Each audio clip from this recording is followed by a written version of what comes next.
business case for gender equity at the P&N Group is probably no different to elsewhere. For us, it's all about having a fair, balanced environment, a level playing field for all, and I don't think anyone would necessarily disagree with that.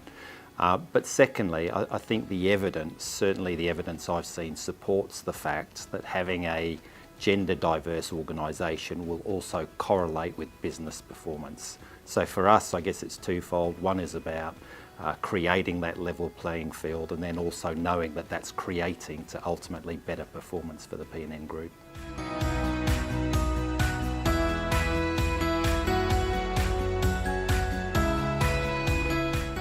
Yeah, look, if I think about the top 3 actions that have had the most impact, probably number 1, top of the list for us, is becoming a data-driven organisation. So that message about what gets measured gets done. We have made data omnipresent in the organisation. It's everything. So that really has, I guess, had a huge impact for the group. The second one, I would say, it's about challenging the status quo. So certainly when I think about our interactions with recruitment companies, particularly where we talk about male-dominated industries, IT springs to mind as one. Quite often you'll get the list of candidates back and it'll be heavily skewed towards male. And we are making a conscious decision to push back on those recruiters to say, go harder, try more, you need to do better than this. And it's ultimately when you put the pressure back on them, that really does generate the results. Third one is probably policy and process, so a lot of focus around things like working from home, parental leave benefits, all the little things through the organisation that you can do to make it more natural for people. So they're probably the 3 big actions for P&N Group.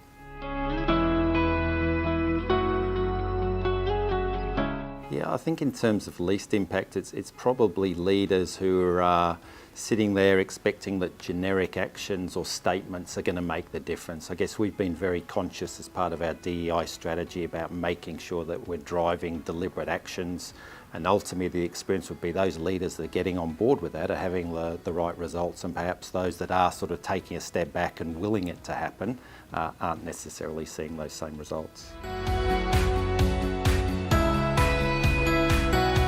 Look, probably 2 jump to mind. I think first and foremost it's about executive role modelling and leadership, and perhaps if I can provide a couple of examples of that.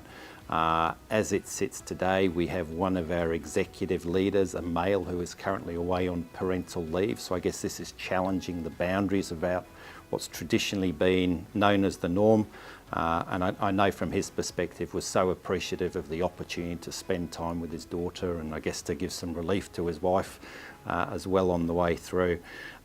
We also have another male executive who's working part-time as well, and that's something that we have worked with in the past. It's tended to be the females who've had the job shares or the part-time work, but we've now got a male executive doing that.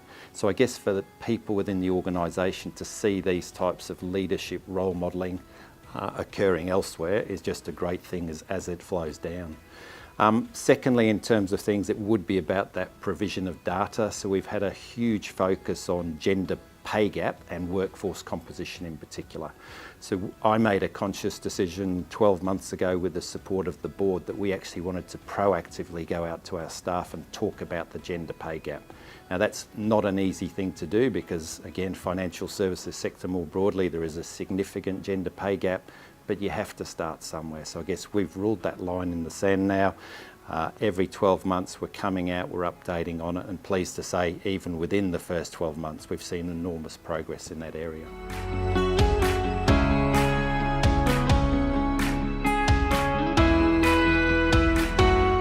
Yeah, in the last 12 months, I mean, significant progress. So if I start at the top, perhaps, in terms of the C-suite, so direct reports through to me, we now have a C-suite that is 50-50 split in terms of gender equity with a 0 gender pay gap. So the next level down, we're in the right place. For now, it's about challenging that down through the organisation.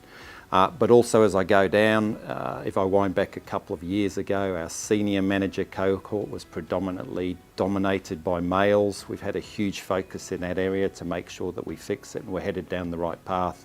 As I alluded to earlier, the gender pay gap is changing, so I guess there's some of the macro things.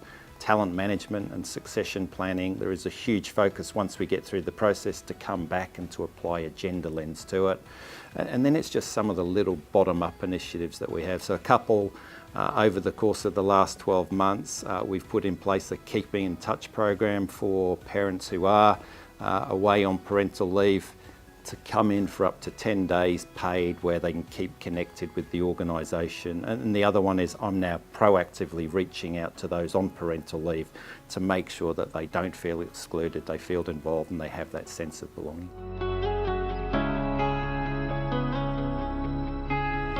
Yeah, look, some hard examples along the way. I think first and foremost, never lose focus. If I wind back 4 or 5 years ago and I'd been a CEO for gender equity for a couple of years and I thought I'd nailed it, I had the balance right, I had people working part-time, job sharing, you name it, we were doing it. Probably took my eye off the ball for 12 months, and it's amazing how quickly, particularly when you have that inherent bias in place, that things can shift back. So I think the importance of that. Also a relentless focus, I guess, where you have that unconscious bias and stuff, you have to make sure that you're focused in on trying to do it. And I guess in summary, sort of intent is no substitute for action.